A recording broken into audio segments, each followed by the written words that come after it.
Good morning, Brew Daily Show. I'm Neal Fryman. And I'm Toby Howell. Today, we almost made it through the year without a global supply chain disruption until now. Then the fabled U.S. Steel has a new owner, and they are not from the U.S. It's Tuesday, December 19th. Let's ride.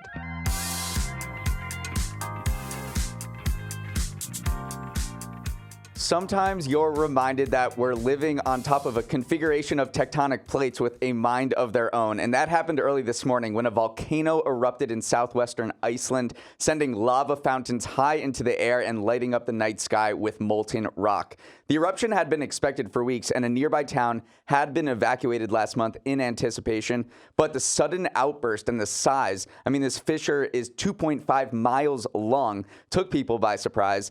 Iceland is prepared for volcanoes better than anyone since it has 32 active volcanoes and one pops off every 4 to 5 years. This one isn't expected to threaten life or disrupt air travel like volcanoes have in the past, but authorities still say you shouldn't go near it. The quickest way to get people to come to a volcanic eruption is to tell people not to get near it, so I'm sure there are going to be some kind of adventurous tourists taking a peek. I remember the volcanic eruption from 2010 that grounded pretty much all of Europe's air travel because the ash cloud was so big. This one is not like that at all. There's pretty much no ash in the air. It is just this really long fissure. Have you seen a volcano live? Never live. I've been to Hawaii, but I've never seen any active. I think it's on the bucket list. Okay, before we jump into the news, quick shout out to our friends over at Yahoo Finance. Neal, I, like many people, use Yahoo for my fantasy football league, but yesterday I was going to type in Yahoo Fantasy Sports into my search bar because it is the playoffs, but Yahoo Finance auto-filled there instead. Wow, a symbolic changing of the guard. But wait, how's your fantasy football team doing? Neal, I just lost in the playoffs because Jalen Hurts ripped my soul out, which is why I'm sticking with Yahoo Finance going forward. So if your fantasy football team has met an unceremonious end at the hands of Jalen Hurts like Toby's, check out the #1 place on the internet for financial news and data instead. Head directly to finance.yahoo.com to learn more or download the Yahoo Finance mobile app to get it on your phone. As everyone listening knows, breakups suck. But I can almost guarantee you that your latest breakup didn't cost you $1 billion, and if it did, good for you. But that's exactly what software behemoth Adobe will have to pay design tool Figma after their $20 billion takeover bid officially fell apart due to regulatory pressure yesterday. Where did it all go wrong? This acquisition was supposed to be a shining example of a VC-backed company finally getting a big exit the industry sorely needed and was slated to be one of the largest private software takeovers in history. Adobe and Figma seemed perfect for each other, but like all tragic love stories, it was doomed by European regulators. Regulators both at home and across the pond looked at the $272 billion behemoth Adobe plucking up the plucky upstart Figma and likely had flashbacks to Facebook's similar acquisition of Instagram back in the day. So it isn't so much that the deal might be anti-competitive right now, but it certainly could discourage competition down the line. Neal, still a stunning end to a much hyped acquisition. Yeah, let's go back to 2021. Adobe announced it was going to buy Figma, which has been used by designers all over the globe. It was a surging product, really fast growing. They said they were going to pay $20 billion, which was double Figma's valuation in its last funding round. And people did not like it. Adobe stock plummeted the worst in decades. It dropped 17% because this was considered to be too expensive. And a lot of people in the tech world did raise alarms around the antitrust considerations here because Adobe, which has Photoshop and other design softwares that rule the world, and with Figma's fast-growing web applications for collaboration, there was a lot of alarms raised about whether this could potentially be a monopoly and a world-dominating design software. Yeah, I think the price ultimately ended up hurting Adobe because it underscored just how badly they wanted a foothold in this new collaborative design space. So it's kind of like dating, Neal. You never want to show if you're too desperate or not, and paying double the last private valuation of Figma certainly showed that Adobe was desperate for this. And honestly, the companies have tried to argue that they really don't compete. Adobe says they only have one product that's in the same space as Figma, and it hasn't really gained any traction. But honestly, it was the future kind of forestalling of anti-competitive practices that this design behemoth that they've created would lead to anti-competitive practices down the line that made regulators kind of put the kibosh on it. It seems like investors aren't too fazed about this either. Adobe's stock rose yesterday, and it seems like it is invested in a lot of generative AI capabilities. It has this product suite called Firefly, which it's supported through all of its products, and investors are pretty hyped about that. And they said, maybe we don't even need Figma. Although I will say Adobe needs to start showing that those AI tools can actually turn a profit. Adobe forecasted 10% growth next year, which is the same thing that they forecasted for this past year. So they're kind of in this moment where investors are starting to say, all right, you're going to lose out on Figma.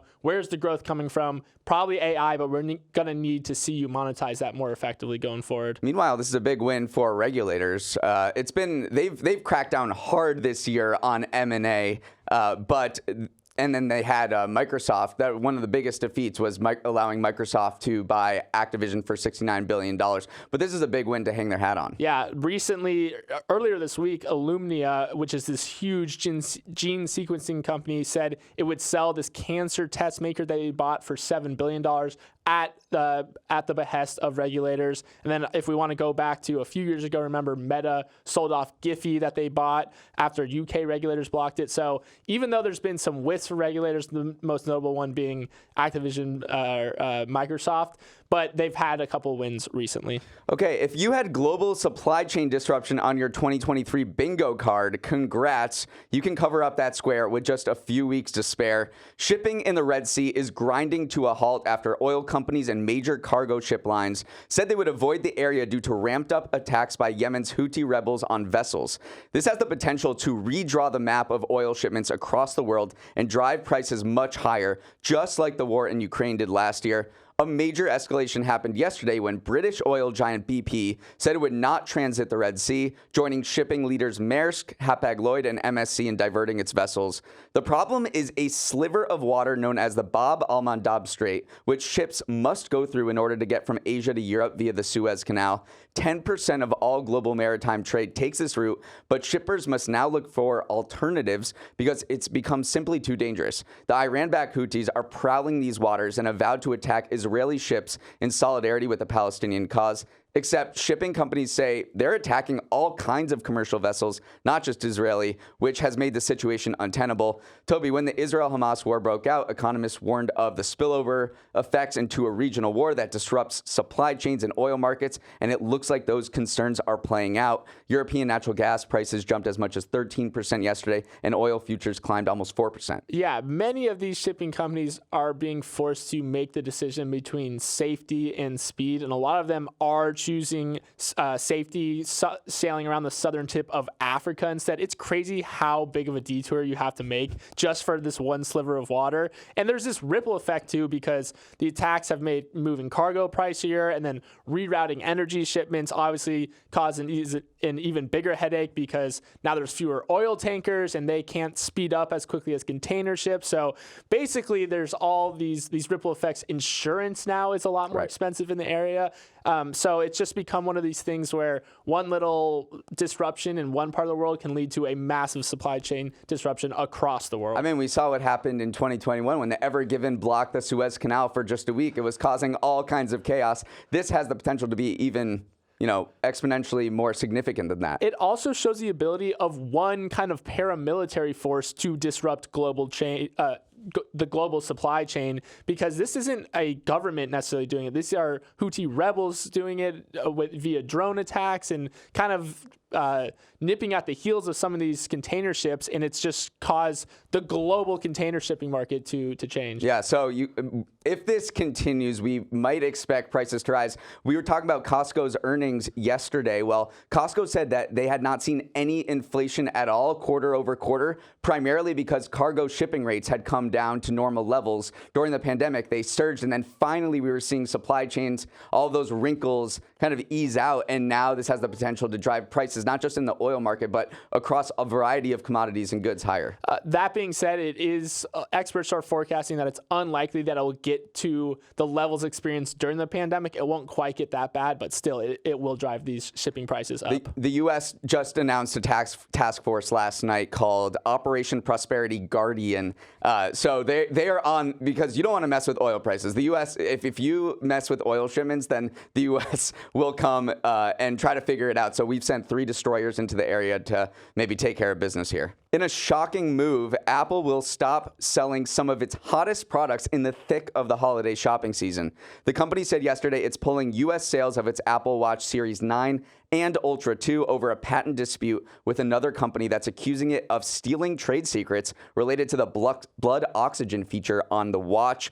The thorn in Apple's side, California-based Massimo, took its IP gripes to the U.S. International Trade Commission, and in October, that commission ruled that Apple did indeed infringe on some of the Massimo's patents. Instead of letting regulators take its watches off the market, Apple acknowledged defeat and is pulling those products on its own timeline, which means you have less than a week to buy a Series 9 or Ultra 2 if you were thinking of getting those as holiday gifts. Apple is pulling sales of the watches on its online store on Thursday and at its physical retail locations on Christmas Eve. What happens next is anyone's guess. Apple could try to fix its watches to avoid any patent infringement, but since it's hardware and not software we're talking about, that might be more challenging. The Biden administration is also conducting a review of the International Trade Commission's order and could also rule that Apple is in the clear. But as it stands now, a significant and unprecedented blow to Apple during the critical holiday shopping season. Yeah, there was this interview back with the founder of Massimo in April of this year, kind of describing what it's like for Apple to come knocking. This is his quote: "When Apple takes an interest in a company, it's the kiss of death. First of all, you get all excited, then you realize that the long-term plan is to do it themselves and take it all." And this is kind of exactly what happened here. There are reports that Apple took a meeting with Massimo, then immediately began hiring employees from the company, sometimes doubling their salaries to offer them to come over. And then the following year, Apple launched a watch that could measure blood oxygen levels. So there's this timeline that doesn't look very great for Apple, saying, yes, we took a meeting with Massimo, hired a bunch of their employees, filed a bunch of patents, kind of closely monitoring those, and then launched the watch with the same feature. So there's certainly a case here, and we're seeing that because the watches have been taken out of stores. Yeah, you might not think, hey, this is Apple and it's taking its watches off the market. It's not a big deal, right? Apple makes the iPhone. That's its biggest seller. But wearables segment has become so important to Apple. It generates $40 billion a year in revenue. It's the 3rd largest revenue driver of the entire business, and the watches make up the vast majority of all of its wearables revenue. So this is a big deal for Apple, even if you might think that the Apple Watch is just not an important segment for the company. It really is. Yeah, Apple is definitely not going down without a fight here, or either. They're kind of pulling a classic Uno reverse card here, where they're appealing the ruling, and then they also filed their own pair of suits against Massimo in October of last year, saying that Massimo is the one who infringed on their patents and are now wrongly trying to use the ITC to kind of keep the product out of consumers' hands. But the timelines don't really match up, and they don't favor Apple in this case, because Massimo's own complaint stems all the way back to June of 2021. The ones that Apple filed were filed in October. So again, it is interesting to see kind of the plucky upstart versus the biggest company in the world. And maybe this is being used as a chance to say, hey, Apple, I know you're the most powerful company on earth, but you still got to follow the law. All right, Neal, before Massimo gets mad at us for infringing on some of their patents, we're going to take a quick break. A bastion of American industrialism has been reduced to a shell of its former glory after U.S. Steel agreed to sell itself to Japan's Nippon Steel for $14.1 billion. This caps off months of speculation around the fate of the once proud American heavyweight and ends its run as an independent company stretching back to the days of Andrew Carnegie's industrial empire. What's U.S. Steel's loss is Nippon's gain, though. It's now the world's 3rd largest steelmaker, but the timing of the deal is a little tough for U.S. Steel, especially because the government has been heavily supporting domestic steel production for the last 2 administrations. Trump slapped a 25% tariff on steel imports from Japan and the EU, while the Biden administration has included provisions in an infrastructure act that requires all steel used in covered projects to be produced in the U.S. But ultimately, it's just been tough to compete with the extremely low price subsidized metals coming out of foreign competitors like China. Neal, it's hard not to look at the symbolism behind this. A company founded by JP Morgan, Charles Schwab, and Andrew Carnegie, now moving under Japanese ownership. Yeah, it was interesting to read on the history of U.S. Steel. It was once the largest company on the planet. It was the first company to be valued at $1 billion. And like you said, it was created by people whose names are on $500 billion companies today, like Charles Schwab, like JP Morgan. It created so many of the buildings and industrial backbone of the United States during the 20th century, was so influential in world wars and supplying the military.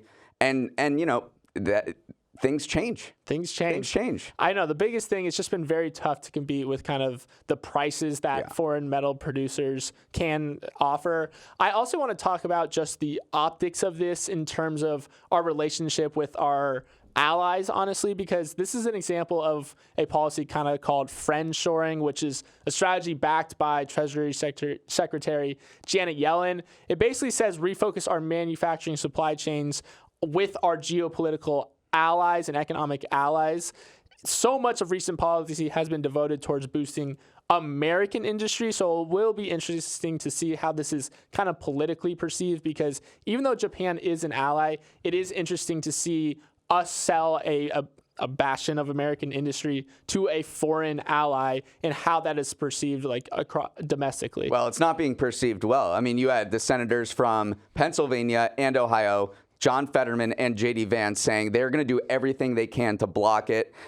J.D. Vance said a critical piece of Americans' defense industrial base was auctioned off to foreigners for cash. So even if it's an ally like Japan, these two guys, and I'm sure some others in the Rust Belt, are going to do everything they can to stop this deal from happening. Plus, you have workers who are very upset because they weren't consulted, and they wanted to be sold to another American steel company, Cleveland-Cliffs. So there is a lot of opposition to this deal, and so it's not exactly clear whether it's going to go through or not. Ultimately, though, so that Cleveland-Cliffs deal that you mentioned, they offered $35 a share for U.S. Steel. The current deal values U.S. Steel at $55 a share. So it's very hard for shareholders to say no to that premium. And so I think ultimately, even though it made kind of the steel union in the U.S. a little angry, there's not a ton of leverage you have when you are presented with such a good deal from a shareholder's value perspective. Okay, I can't believe I'm about to say this, but Meta's new smart glasses might be cool now. And I'm going to tell you why in this week's edition of Toby's Trends, where I, a bright-eyed Gen Zer, educate my millennial co-host Neal on a new trend that has caught the youth's eyes. From the days of Google Glass, smart glasses just have not been cool. The cameras are weird and slightly creepy, and no one was really sure how to use them. That is until this recent trend where creators are filming themselves dancing in a mirror while wearing Meta's Ray-Ban smart glasses. Now, here's the thing, Neal. No one really knows if this is because Meta was paying them or if this trend sprang up organically, but it is blowing up. Jules Turpak on Twitter was the first to notice it and pointed out that one video has over 125 million views, which on today's TikTok is extremely impressive. So the trend I'm putting forth today, Neal, is this the time that smart glasses finally go mainstream? It just appears like this is a product made specifically for influencers, right? Because you can kind of record yourself going around in the world without having to reach to your phone. And that's been the unlock that people love about this. Yeah, it's certainly one of those things that influencers primarily are going to use them. So I've actually had the chance to play around with them. And from a normal person's perspective, the only thing that it really gives you is the ability to listen to music, which is a good ability because suddenly you don't have to walk around with AirPods in. There's little speakers in the glasses themselves that work very well, actually. And there is AI built in as well. But primarily, these are geared towards creators. And so I was thinking about this trend, I was saying that, if it's only appealing to creators, then no, this isn't their mainstream moment. But then you remember that so many people out there want to be creators today. It's literally the number one thing that kids want to be is be a YouTuber. So if that's not mainstream, then I don't really know what it is. So I can see both sides, that maybe you or me aren't going to be wearing these down the street, but someone who is a fledgling influencer certainly will be. Do you think it's a problem that you can't see the person? because when you put on the glasses and you're recording, you're just looking at it from the person's point of view. And so all of these videos that I watched have mirrors in them. So I want to sell mirrors because you have to actually have a look into a mirror to be able to see the person. I feel like just watching the world through someone's eyes is not as compelling as seeing the person themselves do it. Yeah, well, I can't believe the takeaway from this is that mirrors are so hot right now, but I see what you're saying. I do think that, I mean, people have taken selfies for ages via mirror, but also I do think that you are right in the sense that just seeing a POV of someone maybe isn't as compelling as seeing the actual person filming themselves, which is why this particular trend instead of live streaming your friend caught on and not something else. But the takeaway is that Meta Ray-Bans are maybe cool. Yeah, they are cool because, again, they're Ray-Bans. They look just like Ray-Bans. That's a huge factor that Snapchat, that Google Glass especially never nailed, is that they never made the glasses look cool. So it is interesting to see Ray-Bans specifically catch on because they're still cool. And if trendsetters do this, then maybe the rest of the population will follow. So we will keep an eye on that. You know the kid who mouths off in soccer practice and then the coach makes them run wind sprints and do 100 push-ups just to make an example out of them in front of everyone? That is what the U.S. government just did with Southwest Airlines. The Department of Transportation ordered Southwest to pay $140 million for the mayhem it caused travelers last winter, a penalty that is 30 times larger than any it has handed down for consumer protections violations. The message to Southwest and other airlines: don't ever think about messing up this bad again. Just to jog your memory, winter storms almost exactly a year ago basically broke Southwest, causing it to scrub nearly 17,000 flights and leave about 2 million customers in the lurch as they were traveling home for the holidays. No other airline had close to as bad of a problem as Southwest, which compounded the issues by failing to provide adequate customer service, not alerting travelers of flight changes, and delaying some refunds. In all, the debacle cost it $1.2 billion, not including the bill it was handed yesterday. In the past year, Southwest execs have said they've made major operations changes, are in a much better spot this year. It's not so much that the delays happen, is that Southwest failed to kind of adequately provide proper customer service, flight notifications, and refunds to its passengers. One thing about this deal that I love, though, is of the $140 million, they're paying $35 million to the government, but they're also earmarking aside $95 million for future delays. And so that is going to be great from a consumer perspective because the flights affected are usually ones delayed by more than 3 hours. I am not kidding. I think I've had 7 in the last year alone that have been delayed by more than 3 hours. Unfortunately, they're all on JetBlue, not Southwest. So I was thinking this is certainly going to be paid out to customers. Yeah, Toby, you have the worst air travel problems because I was looking at the data through the first 8 months of this year. Flights have been great. I mean, 1.7% of flights were canceled compared to 3% from the year earlier. So there hasn't been a lot of disruption in air travel this year, except you happen to be on every single one of those flights that's delayed or canceled. I know. It's usually it's Sarasota to LaGuardia has been a real problem one for me, but I was also going home for Thanksgiving this year. I don't know if I told you this. They rebooked the aircraft and an aircraft was only available that had 10 less rows in it. So they had to rebook 10 rows of people. By the end of the time, they were offering $4,000 vouchers, which I have genuinely never see. But when you overbook by 10 rows, you're literally offering people like almost a free car and a house by that point. So yes, in total, the airline industry, bringing it back to the actual news, it has been doing a lot better. I just got that bad luck. Yeah. So Southwest is like, we're gonna take so many steps to make sure this doesn't happen again. A lot of the problems happened at Denver Airport where they just didn't have enough de-icers. They basically didn't keep the planes warm enough overnight, which we know from when your heater is broken. Another thing that they did was play war games. So they would sit 60 employees around a table, bring in a meteorologist, and have the meteorologist just make up a weather forecast, and then the employees would have to create basically a system for dealing with whatever forecast they were dealt to simulate what it would happen in the real world. I wonder, bringing it back to the top of the show, did they ever have to deal with volcanic disruptions from Iceland? We'll have to see about that. All right, that is a wrap for our show this Tuesday. Have a wonderful day. I'm officially worried about the Eagles, Toby. Feel free to send your thoughts on the show or say what's up at our email address, morningbrewdaily@morningbrew.com. Let's roll the credits. Emily Milliron is our editor and producer. Samantha Velez and Raymond Liu are associate producers. Uchenna Ogu is our technical director. Billy Menino is on audio. The merger of hair and makeup has been called off under regulatory pressure. Devin Emery is our chief content officer, and our show is a production of Morning Brew. Great show today, Neal. Let's run it back tomorrow.